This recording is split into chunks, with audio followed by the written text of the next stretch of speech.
Hi, hello. So there's been some crazy weather this season.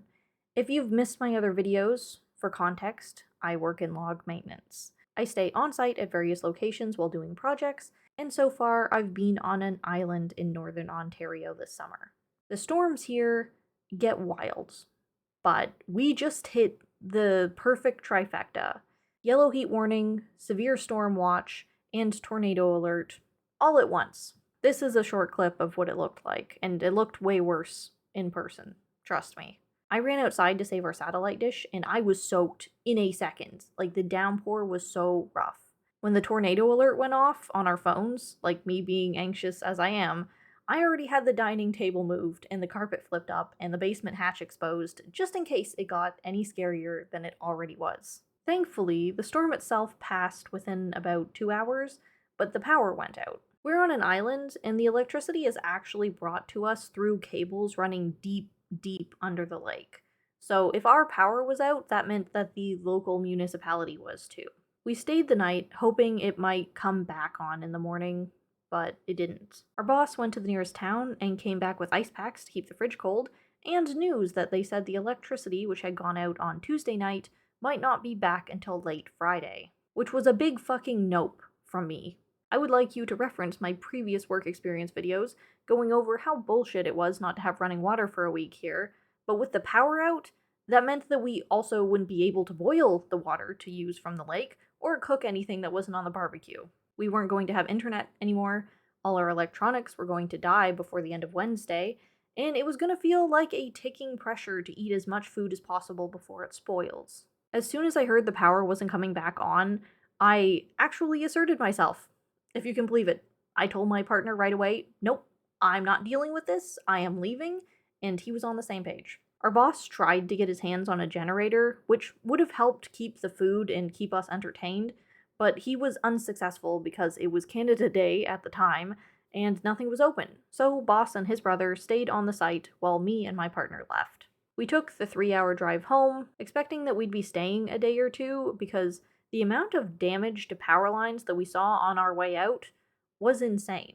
But unfortunately, that evening, still Wednesday, we got a message saying that the power was back on the islands. And I can't help it, but when this happens, it feels like punishment. I didn't assert how unfair it was to expect me to deal with not having running water with no compensation. I didn't advocate for my need for separate sleeping space, and just quietly went about sleeping on the bathroom floor when my coworker came to stay in the lodgings with us. And the one time I put my foot down and said, no, I won't stay on this island with no water or power or anything to do for days. It immediately comes back on, so the expense of the trip to alleviate those burdens turns into the most burdensome part of the whole thing, because now we gotta travel back immediately. We reacted as logically as we could, given the information that we had. It just feels like that's always the way it goes. Like, if I hadn't decided that this was too much for me and just stayed to tough it out, the full duration till Friday probably would have happened and it would have been awful. But because I chose to try and mitigate negative experiences, my effort ended up being for nothing. Worse than nothing. Now I'm going to have to spend 6 hours traveling when I'd rather not have and miss days of work. And because there's that gap in work hours, because this happened on what could have been work days, I now have to work harder to fill out the work week following, but also those days that I wasn't working were not days off. Travel is really tiring for me. I did not relax. Between the stress of the storm, not having power to do anything actually relaxing, the fruitless search for a generator, and the trip home and back, I didn't rest at all. This line of work takes so much more out of me than you'd expect from a surface description. It's not just that my tolerance for some things is quite a bit lower than the average adult male that occupies such a career, who's totally unbothered by lack of basic accommodations. This job is more than showing up to get on the boat pool in the morning, doing the work, and going back to the lodgings for the night. It always introduces new extra labors that aren't accounted for, and I'm just expected to pick up without complaint. From the no water situation to the no sleeping space to the lack of power or anything to do until further notice.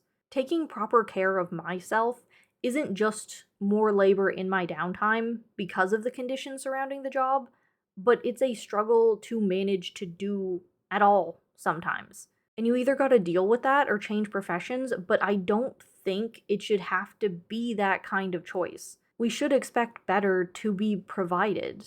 It would be considered some kind of mistreatment or health code violation if you worked at a corporate job and they put you up somewhere like this. And the thing is, I know I can't complain or ask for better accommodations because I know that I am just going to be treated like I'm expecting too much to have my basic needs met in a way that doesn't require extra labor that I'm not compensated for because everyone else puts up with it. I'm the only one complaining.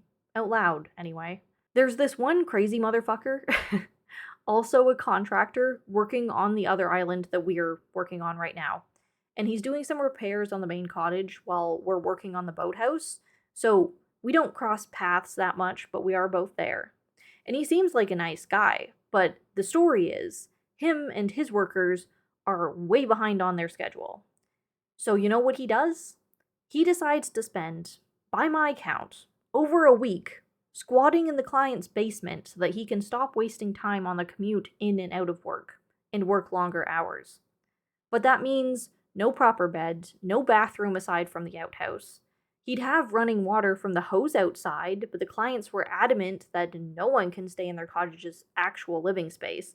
So I have no idea what he's doing for food or cooking, like how he's cooking his food. And he chose to do that to himself. And it just baffles me how little other people are willing to live with. And unfortunately, that sets a bad standard for everything else around here. If he's so committed that he'd squat in a basement for over a week, then what's my problem? And before anyone in the comments asks, no, I don't have any other options for work.